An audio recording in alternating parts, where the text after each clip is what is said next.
Hello, welcome to Eagle Sports. Euro 2020 quarterfinal stage ki vachesam, and then we have 8 teams ఇప్పుడు 24 నుంచి 16 to 8 and ఆ 8 teams గురించి మాట్లాడుకుందాం. మనతో ఈసారి మార్క్ సి గ్రేవ్స్ ఉన్నారు. ఆయనతో ఆల్రెడీ మనం ఒక ఇంటర్వ్యూ చేసాం. So let's quickly talk to mark. England got off the mark. Brilliant. They did okay in the group stages also. Well, let's not forget that they weren't playing good football. They weren't easy on the eye, but they managed to get through and play ugly and win. And that's the key in tournament football. You can't have 7 games, if you like, and play well in every game. So you've got to win, you've got to draw. But the thing with England is they've kept 4 clean sheets now. So that's the basis to any sort of a winning formula. No, let's talk about the quarterfinals now. They're facing Ukraine, and Ukraine have 3 to 4 good players. You have Yarmolenko, who has been scoring goals, has been assisting, and then you look at England, they have not conceded a goal. So this is actually a battle between a team which wants to go forward and a team which does not want to go backwards, and it actually wants to stay where they are. At the start of the tournament, everyone asking me about England and what was the worry, and the worry for me would have been defence. I didn't think they would have been strong enough, and wow, they've turned it on its head. And offensively, we haven't been that great. So for me, they got the balance right at the back, which is a good thing.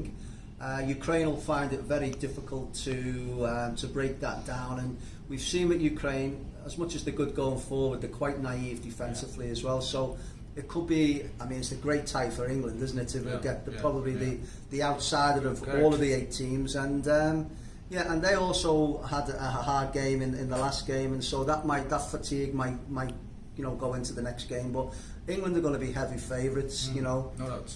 Harry Kane's got off the mark. That was my next question. There was a lot of talk, there was a lot of hue and cry about Harry Kane not scoring a goal, and then has come in and scored the winning goal, and he's got everything there. Yeah, he has. He hasn't been playing well. Let's have it right. He hasn't had the best tournament in the world, and again, the team hasn't been good offensively.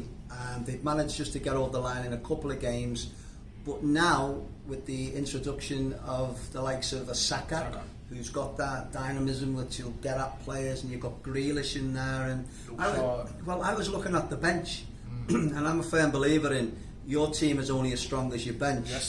In the last game, we had 4 players on the bench that could possibly fetch 100 million each.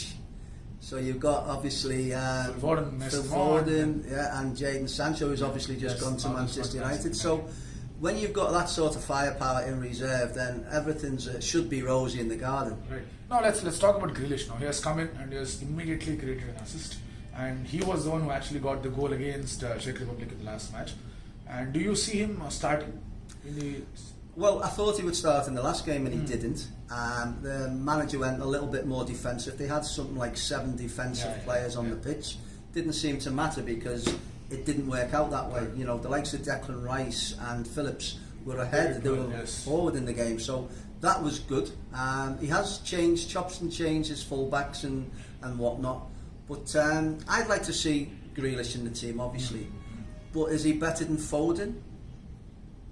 Saka's a great player who's come in and changed it. You talked about Grealish with the goal against the Czech Republic. It was because of Saka. Obviously. That was the start of it. So they give us something different, something that we didn't have in the previous game. So the manager has a headache. It's a good headache to have. Yeah, and let's leave him with it, because every man and his dog has picked the team. Correct. And Southgate's gone against everybody. Right, so and he's managed to get us to where we've got to. Do you think the gates of the final are open for Southgate? Well, yeah, I mean, this is going to be a great thing, because, if you look at Southgate's done everything. I think he's managed the 21s as well, and within the FA, it's been that progression to they had a great World Cup, believe it or not. They got to the semis last in 2018, and he's slowly building on that. Again, I'm not one of these who wants to win 4-3. I'd rather win 1-0 and be nice and comfortable defensively and win them. You still get 3 points for 1-0. So I think he's got the balance, but he has the firepower. Baichin Bhutia said a good point, and he said, if you're in a war and you've got the best ammunition and the best rockets, use them. But Southgate doesn't seem to be doing that. He seems to be holding back a little bit. But there'll come a time when he will put all of the best players in, and hopefully they'll all play to a level.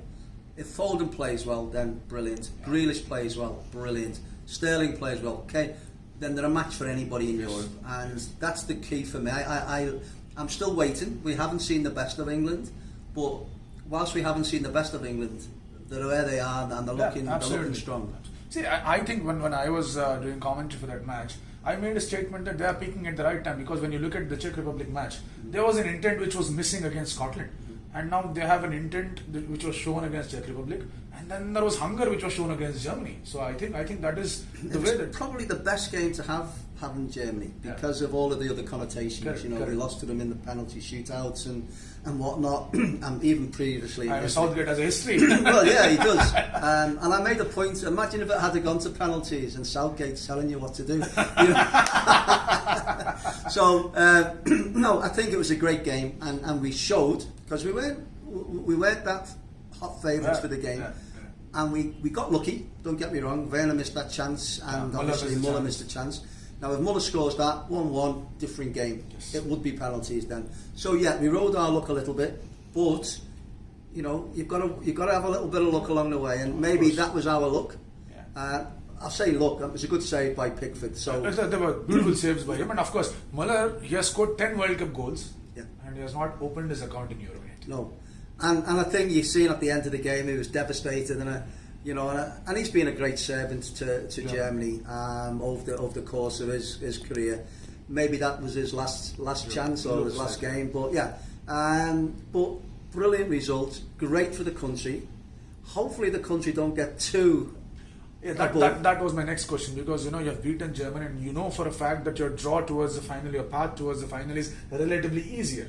And now that's where sometimes the complacency kicks in, or the overjoy kicks in, and they might just do. I think the manager is quite a pragmatic man. Yeah, looks quite stoic in his way. So I don't think that will be a problem. Yeah, I think that stoicism is actually helping England to do well. It's in spite of getting a lot of criticism, which always England does. Despite they play anywhere, they play any kind of cricket, there is something or the other that the media points out. But I think he's strong enough now. I mean, he's gone through a lot in his playing career and also managing career. No one's given the plaudits that. Correct. As I say, he did well in the World Cup last time, but we've got to win something, and you're only judged, unfortunately, on what you win, not what you do. And we've seen it with managers in the Premier League. Pochettino, great manager, hasn't quite won anything. And then the other guy is Marino, who's won everything and keeps getting sacked. But yeah, that's what I'm hoping for. I hope, as you say, that complacency doesn't kick in, because we're expected to beat Ukraine. Yeah.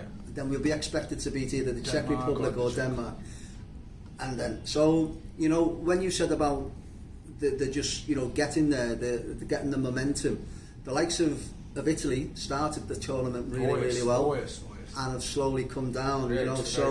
We might be hitting it just at the right time. We will talk about Italy and Belgium in the next video. So as of now, England and Ukraine. Mark says, and also I say, that England. Come on, England. England will start as favourites, and Sudhirji also says England will start as favourites. So the next video we'll catch up again with Mark. Thank you.